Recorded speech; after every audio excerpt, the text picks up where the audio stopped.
আলিফ লাম র, এগুলো হচ্ছে একটি সুস্পষ্ট গ্রন্থের আয়াত। নিঃসন্দেহে আমি একে আরবি কোরআন হিসেবে নাজিল করেছি যেন তোমরা তা অনুধাবন করতে পারো।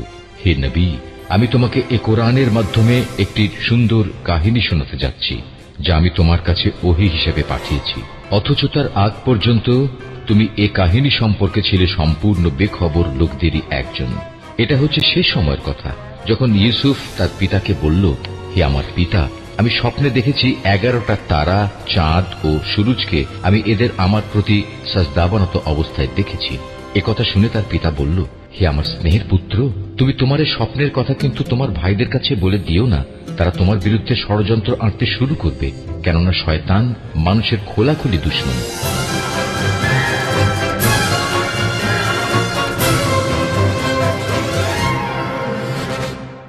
শুধুমাত্র অভাবীদের মন জয় করেই সে ক্ষান্ত হয়নি, উপর মহল থেকে নিচ মহল সর্বত্র সে আধিপত্য বিস্তার করে চলেছে। এখন সবাই তাকে খুব মান্যও করছে। এটা অত্যন্ত চিন্তার বিষয়। সে কোনরূপ ছোটখাটো পদক্ষেপ ছাড়াই এবং আমাদের সাথে কোনরূপ বিবাদে লিপ্ত না হয়েও আমাদের একেবারে কাবু করে ফেলেছে। আমরা ছোটবেলা থেকে আপনার কাছেই বড় হয়েছি, আমরা এখন কি করে আপনাকে ছেড়ে যাব? আমার দিল তোমাদের জন্য ছটফট করবে। চলে যাও বানু, আমরা আপনার সঙ্গে এখানে অভ্যস্ত হয়ে গেছি। একাকিত্ব আর নির্জনতা কতদিন পর্যন্ত সহ্য করব? তোর পক্ষ থেকে অবিশ্বস্ততা কতদিন অবিচল রইবে? আর কত কাঁদতে হবে আমাকে? তোর বিচ্ছেদের কত সহ্য করব? আর কত প্রতীক্ষা করব? আমার চোখ তো আর দেখছে না, কিন্তু তুমি অপরাধী না, অপরাধী না, তোর কোনো অপরাধ নেই।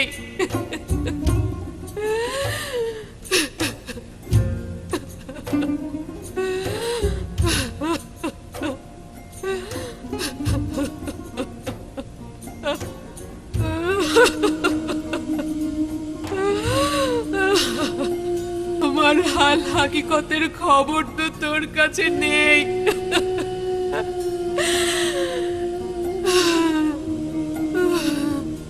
যদি জেনেও খবর না নিতি তাহলে অপরাধী হতি, কিন্তু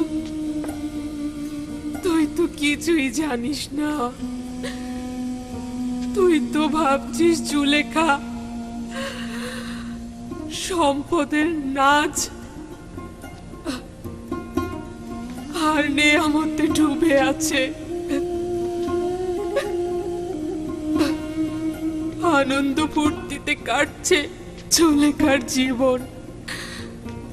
আসলেই তো তুই এমন কাউকে কেন স্মরণ করবি যে তোকে বছরের পর বছর কারাগারে রেখেছে?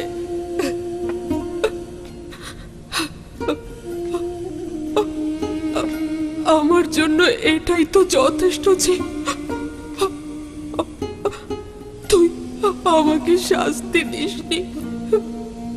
আমি তোর প্রতি কৃতজ্ঞ।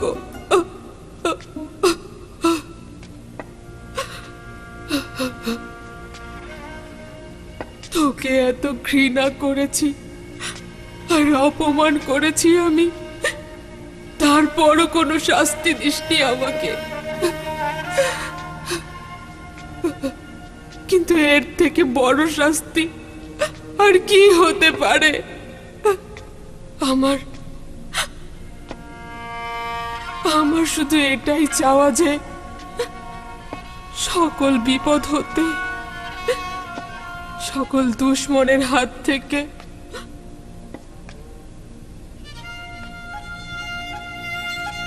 নিজেকে রক্ষা কর। ভালো থাক তুই, অনেক ভালো থাক, অনেক ভালো। সবার ভালোবাসা অক্ষুণ্ণ থাক তোর উপর। জুলেখা নিরাশ হচ্ছে না, নিজেকে বিরহের অনলে অর্পণ করেছি। বাকি জীবনটা বিরহে কেটে যাবে। তোর প্রতীক্ষা করে করে বাকিটা সময় কাটবে আমার।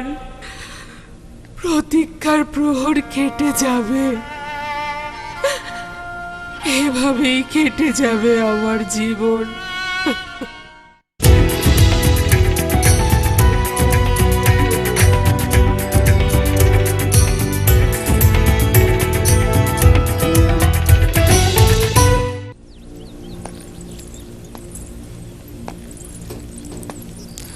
ইউসুফ, ইউসুফ,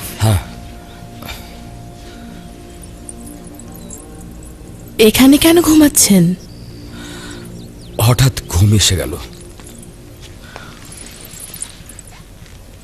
আবারও খোয়াবে সে অসহায় বৃদ্ধ মহিলাটিকে দেখলাম। এইবারও কি তাকে চিনতে পারেননি? না, তা নয়, অনুমান করছি তাকে আমি চিনি, কিন্তু কোথায় দেখেছি তা কেন যেন আমি মনে করতে পারছি না। হয়তো তাকে চিনতাম, কিন্তু বৃদ্ধ হয়ে গেছে। সকল অভাবী ও বৃদ্ধা মহিলার খোঁজ লাগিয়ে দিন, সম্ভবত তাদের মধ্য থেকেই আপনার খোয়াবে দেখা সেই বৃদ্ধা মহিলাকে আপনি পেয়ে যেতে পারেন। তবে এটাও ঠিক, যদি কল্যাণকর হতো তাহলে তাকে আমি অবশ্যই চিনতাম, চেহারাও দেখতে পেতাম।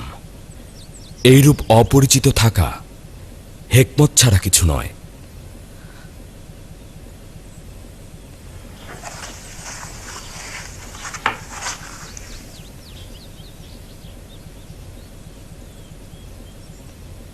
অজ্ঞামোহর ইবাদতখানার খাদেমগণ অখুনাতুনের কাছে অভিযোগ করতে আসছেন, আর মহামান্য বাদশাহ অখুনাতুন মনে হয় তাদের একাকী মোকাবেলা করতে চাইছেন না।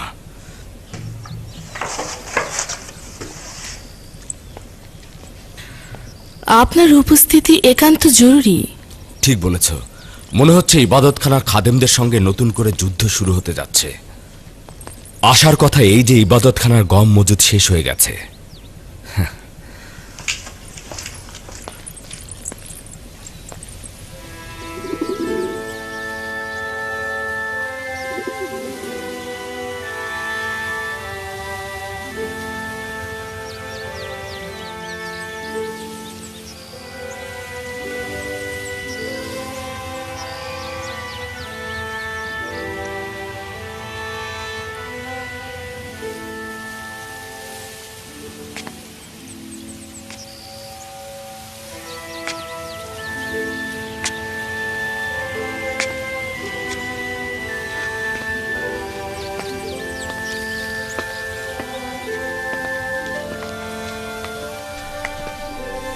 তোমরা এখানে কি করছো?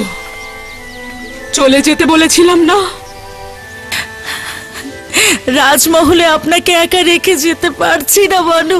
সম্ভবত হুইয়ার সুফার আর মালি আপনার প্রতি দরদ তাটিয়ে উঠেছে, কিন্তু আমরা আপনাকে ছেড়ে যেতে পারবো না বানু। বললাম তো চলে যাও, এখান থেকে চলে যাও। আমাকে একাকী থাকতে দাও, যাও।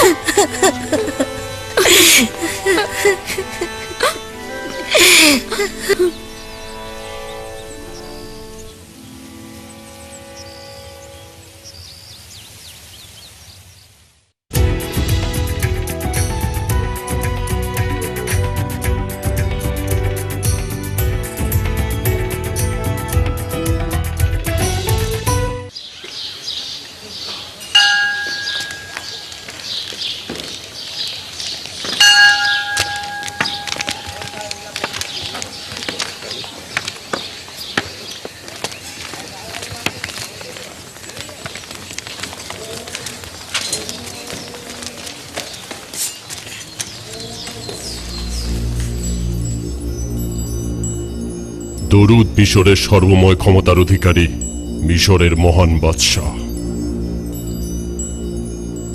এমন কি ঘটল যে আমাকে স্মরণ করলেন? যদি বাধ্য না হতাম তাহলে আপনার মূল্যবান সময় নষ্ট করতাম না। কারা আপনাকে বাধ্য করলো শুনতে পারি? আমি ইউজারসিফের বিরুদ্ধে অভিযোগ করতে এসেছি।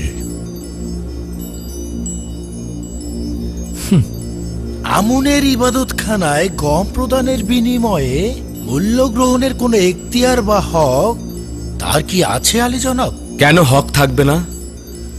বছরের পর বছর মানুষের কষ্টার্জিত ফসল হচ্ছে গম, কেন সেগুলো আমুনের ইবাদতখানায় বিনামূল্যে দেয়া হবে? গম জনগণের কষ্টের ফসল, এতে কোনো সন্দেহ নেই, কিন্তু আমুনও জনগণের সঙ্গে সম্পৃক্ত এবং খাদেমগণ জনগণের ইমানের হেফাজতকারী। যদি আমন খোদার বরকত আপনাদের উপর না থাকতো তাহলে কি আপনারা এত এত গম মজুত করতে পারতেন? কিন্তু আমরা তো জানি আপনারা সর্বক্ষণ চেষ্টা করেছেন প্রতিবন্ধকতা সৃষ্টি করতে, যেন জনগণ জনাব ইউজারশিপকে সাহায্য না করে এবং গুদামে ঠিকভাবে গম জমা না হয়। এসব কথার কোনো ভিত্তি নেই। সময় মতো আমরা সব প্রমাণ উপস্থাপন করব। কিন্তু এখন প্রশ্ন হচ্ছে, যেহেতু আমাদের কাছে গম বিক্রির ইচ্ছা রয়েছে, তাহলে কেন 3 গুণ বেশি দামে? প্রতি বস্তার দাম 3 গুণ কেন? এই কারণেই যে আপনারা প্রচুর ধন সম্পদের অধিকারী। আপনারা তো আমুনের ইবাদতখানায় সংরক্ষিত কিছু স্বর্ণরৌপ্য ব্যবহারও করতে পারেন। প্রয়োজনের সময় কি আমাদের খোদাগণের আমাদের পাশে দাঁড়ানো উচিত না? বিনয়ের সঙ্গে বলতে বাধ্য হচ্ছি, মনে হচ্ছে আমনের ধন সম্পদ নিয়ে এখানে কোনো একটা চক্রান্ত চলছে। আপনাদেরকে কি কেউ গম কিনতে বাধ্য করছে? না জনাব ইউজারশিপ, যখন আমরা অন্যদের কাছ থেকে অর্ধেক মূল্যে গম কিনতে পারবো, তখন আপনাদের কাছ থেকে বেশি মূল্যে গম কিনতে বাধ্য নই। আমি আপনাদের সঙ্গে পুরোপুরি একমত জনাব অজ্ঞামোহর। আপনার যেখান থেকে ইচ্ছে আপনি গম ক্রয় করতে পারেন, যেখানে ইচ্ছা হবে না করবেন না। এমনকি আপনারা যদি চান অন্যান্য দেশ থেকে আমদানিও করতে পারেন।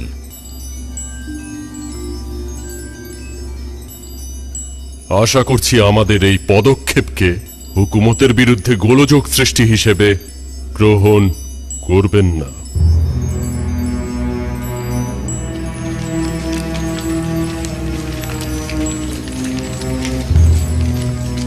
আলী জনাব, এতে বিশৃঙ্খলার সৃষ্টি হবে।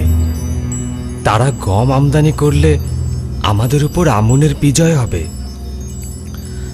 চিন্তা করবেন না, আমি আমার খোদার পক্ষ থেকে এমন কিছু জানি যা এই খাদেমরা জানে না। অতি দ্রুতই তারা আমাদের নিকট থেকে গম কিনতে বাধ্য হবে। আমি জনাব ইউজারশিপের প্রতি পুরোপুরি আস্থাশীল, তাই ইবাদতখানার পদক্ষেপে বিরোধী হচ্ছি না। আশা করছি জনাব ইউজারশিপের ভবিষ্যৎবাণী যথাসময়ে প্রতিফলিত হবে। আপনারা বিশ্বাস রাখার কারণেই আমি আরজ করছি। দুর্ভাগ্যবশত আমাদের প্রতিবেশী সকল রাষ্ট্রেই দুর্ভিক্ষ দেখা দিয়েছে, তাই অজ্ঞামোহর ও খাদেমগণ কোনো রাষ্ট্র থেকে গম আমদানি করতে সক্ষম হবেন না। আপনি কি চিন্তিত? এইটা খুবই ভালো খবর, আমি জানতাম না। খাদেমদের পরাজয়ের জন্য এটা উত্তম, কিন্তু ওই দেশের জনগণের জন্য এটা মোটেও ভালো নয়। আমরা দুর্ভিক্ষের ভবিষ্যৎবাণী করেছিলাম, কিন্তু তারা আমাদের কথা শোনেননি। এখন তারা কষ্টের মধ্যে পড়বে। কানানের লোকজন এই দুর্ভিক্ষে কি করছে? খোদা তাআলা, আপনি তাদের রক্ষা করুন।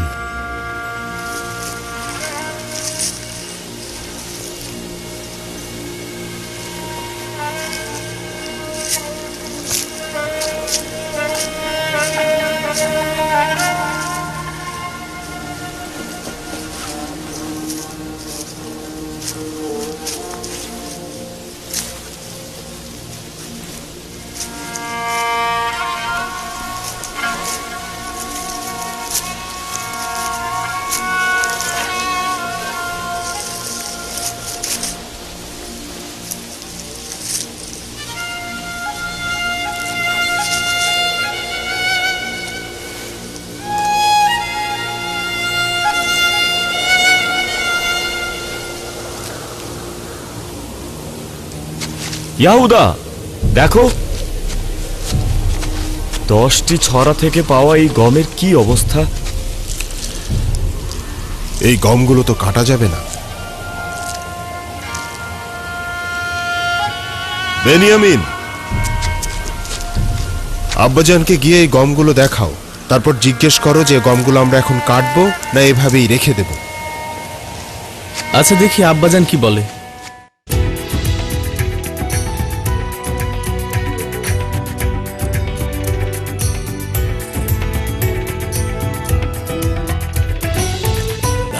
সত্যবাদী খোদার দিনের নবী হযরত ইব্রাহিমের অনুসারী।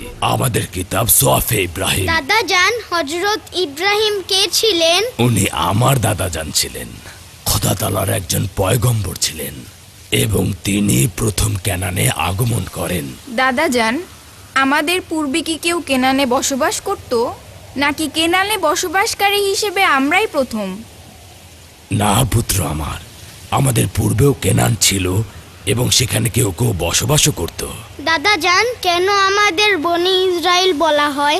কেনানের প্রাচীন অধিবাসীরা তোমাদেরকে বনে ইসরায়েল বলে ডাকে, কেননা তোমরা আমার নাতি নাতনি ও আমার উত্তরসূরি।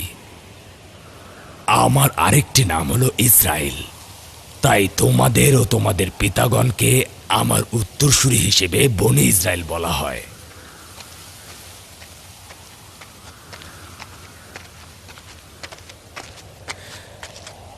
দরুদ খোদার নবী। কি হয়েছে পুত্র আমার? আব্বাজান, এই বছরের গমগুলো এই ধরনের, এগুলো কাটবো না রেখে দেব?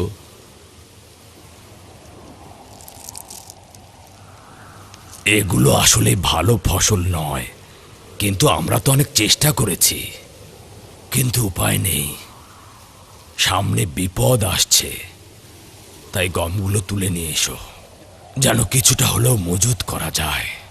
দুর্ভিক্ষের সময় দেখবে ওগুলোই কাজে দেবে, নয়তো আমরা বাঁচতে পারবো না।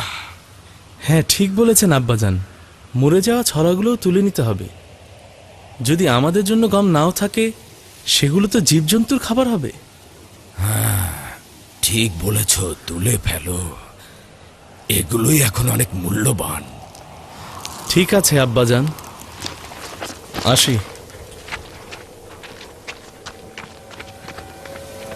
30 বছর হয়ে গেল, কল্যাণ ও বরকত আমার ছেলেদের নিকট থেকে দূরে সরে গেছে। যখন থেকে তাদের এক ভাই হারিয়ে গেল, তখন থেকেই তাদের জন্য সবকিছু কঠিন হয়ে গেল।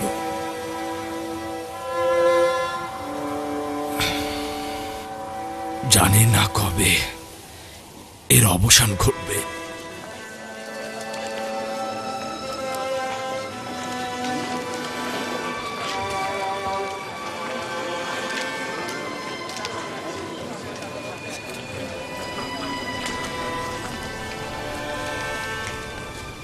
ইউজারশিপ ছাড়া মিশরের কারোর কাছে কোনো গম অবশিষ্ট নেই। মিশরের সমস্ত গম তারা গুদামে মজুত করে ফেলেছে। এটা আমি জানি, কিন্তু আমাদের উদ্দেশ্য হলো মিশরের প্রতিবেশী রাষ্ট্র থেকে গম আমদানি করা। আমি যতদূর জানি আমাদের প্রতিবেশী রাষ্ট্রগুলোতেও দুর্ভিক্ষ দেখা দিয়েছে। অন্য কোনো রাজ্যে খবর নিয়ে দেখুন, হয়তো সেখান থেকে আপনারা গম আমদানি করতে পারবেন।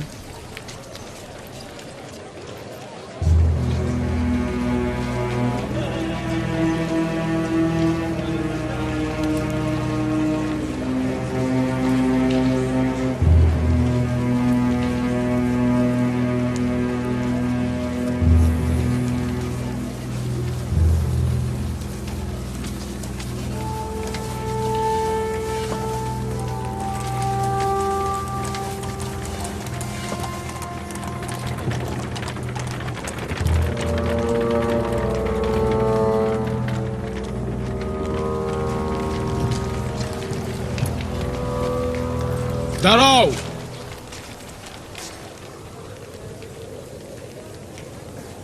তোমাদের এই শহরে প্রবেশ করার কারণ কি? আমাদের জন্মভূমিতে দুর্ভিক্ষ দেখা দিয়েছে শুনেছি।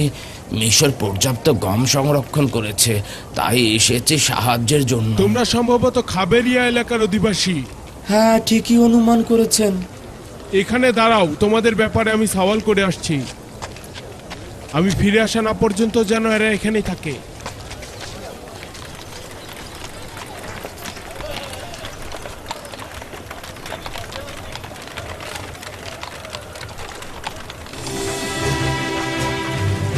এখানে আমার করার কি আছে? তারা বেশ কিছুদিন যাবৎ আমার রাজদরবারে প্রবেশ নিষেধ করেছে। আমার উপস্থিতিতে কোনো কথা বলে না। আমাকে ইবাদতখানার সাথে সংশ্লিষ্ট মনে করা হচ্ছে। যদি কিছু মাসের জন্য ইবাদতখানায় গম সরবরাহ করা হতো, আমরা আগামী বছর গম উৎপাদন করে এই সমস্যার সমাধান করে ফেলতাম। আমার মাতা বানতি আজ থেকে নজরবন্দি। খাদেমদের সাথে তার যোগাযোগ যেন না হয়। তার সাথে যে দেখা করতে চাইবে আমার নিকট নিয়ে আসবে। তার রাজমহলের বাইরে যাবার ব্যাপারে কোনো অনুমতি নেই।